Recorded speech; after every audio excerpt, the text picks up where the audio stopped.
Le groupe Didactic est spécialisé dans les dispositifs médicaux à usage unique et notamment les perfuseurs et les gants d'examen qui sont deux produits phares de l'entreprise. Le groupe compte 80 employés répartis à Étain-Hu en Normandie, à Allègre et à Shanghai.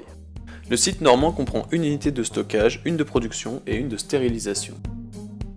Le groupe Didactic est détenu par son président et plusieurs fonds d'investissement. Ses clients sont privés mais surtout publics, dont les groupements d'achat comme Uniachat, Reza ou la GEPS, qui dictent le marché grâce à leurs adhérents toujours plus nombreux. Le marché est très dense avec des PME comme Didactic et des grands groupes comme Euromedis ou encore Bebron. Ces grands groupes ont d'ailleurs tendance à racheter des plus petits pour se diversifier et maîtriser leur chaîne de production. Côté légal, les normes européennes et françaises doivent être respectées à la lettre afin d'obtenir les marquages nécessaires à la vente des dispositifs médicaux. La politique des États des fournisseurs impacte aussi Didactic, puisque la production est externalisée. Le chiffre d'affaires de Didactic s'élève à 38 millions d'euros.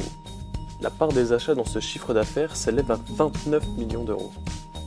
Les achats ont donc un rôle prépondérant dans la création de valeur chez Didactic.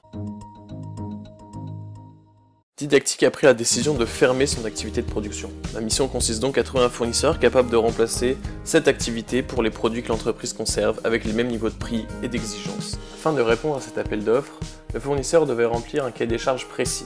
Il devait produire dans une salle blanche ISO 7 pour être conforme à la norme européenne, utiliser les mêmes composantes que nous et se situer en Europe ou en Afrique du Nord afin de ne pas augmenter la charge du coût de transport dans un chiffre d'affaires déjà faible de 38 000 euros.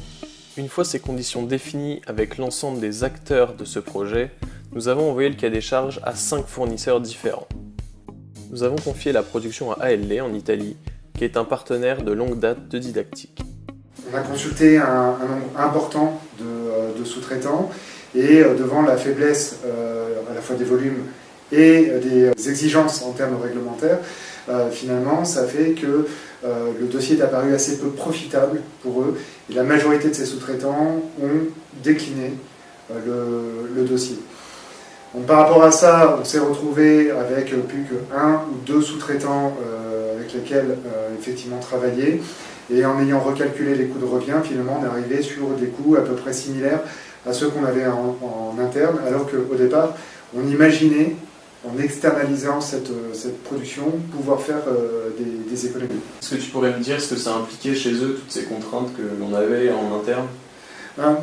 Par exemple, il fallait respecter un cadre très strict en termes de contrôle des produits, également en termes de conditions de réalisation de ces productions, sur des commandes qui auraient été nombreuses à réaliser sur des runs très petits, donc des changements de format constants, ce qui finalement pour 35 à 40 € de chiffre d'affaires annuel représentait sans doute un gisement de rentabilité qui était très faible, voire quasiment inexistant.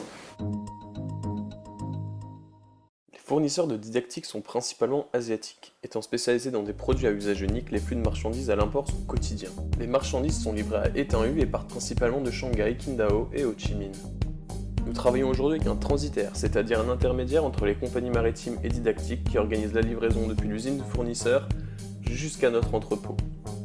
Il organise entre autres la partie administrative et la partie douane.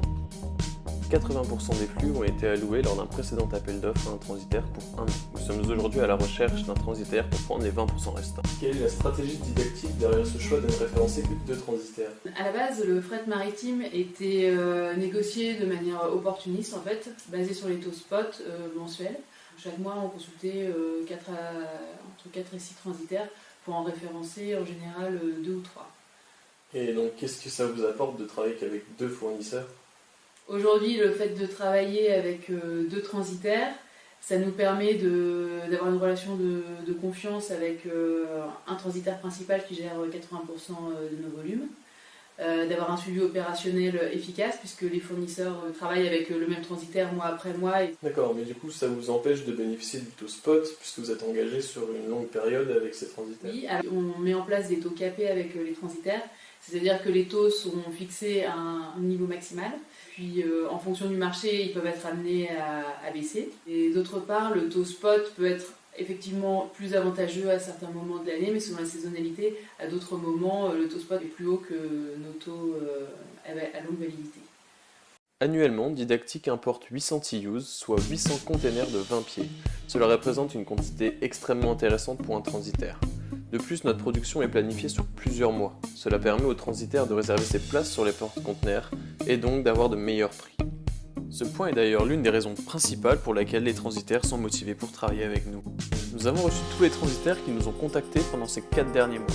La phase de découverte et la recherche des besoins se passaient donc généralement lors d'une réunion au lieu d'un envoi de documents formels. Nous avons pu négocier, travailler et étudier le marché avec plus de 8 transitaires. Malgré une hausse du marché liée aux mauvais résultats du premier semestre des compagnies maritimes et de la hausse du cours du pétrole, un transitaire a réussi à s'aligner sur nos objectifs de prix grâce à une stratégie de dumping économique. Il gérera donc 20% de nos volumes sur les 6 prochains mois. La gestion de la transversalité aura été primordiale lors de chaque étape de la mission afin de prendre en compte les obligations de chaque service et être efficace dans la communication avec les fournisseurs. Les nombreux avantages du flux didactique permettent de mettre un grand nombre de transitaires en concurrence et offrent donc un poids important lors des négociations.